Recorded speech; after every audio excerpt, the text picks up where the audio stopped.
ICC మహిళల one day ప్రపంచ cup షెడ్యూల్ను విడుదల చేసింది. భారత్ శ్రీలంక సంయుక్త వేదికలో ఈ టోర్నీ సెప్టెంబర్ 5 నుంచి నవంబర్ 2 వరకు జరగనున్నట్లు తెలిపింది. ఇందులో మొత్తంగా 8 జట్లు పాల్గొనున్నాయి. ఈ టోర్నీలో పాకిస్తాన్ ఆడే మ్యాచ్లు కొలంబోలో వేదికగా జరగనున్నాయి.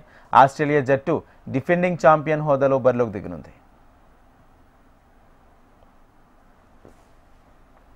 ఏడాది చివరిలో జరగనున్న మహిళల వన్డే ప్రపంచ కప్ 2025 షెడ్యూల్ విడుదలైంది.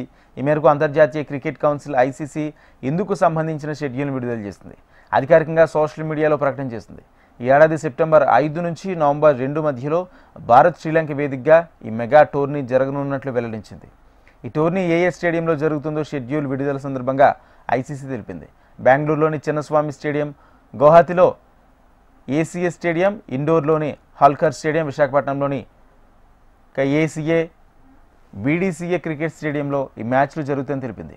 శ్రీలంక కొలంబోలోని ప్రమదస స్టేడియంలో కూడా కొన్ని మ్యాచ్లు జరుగుతాయని ఐసీసీ వెల్లడించింది.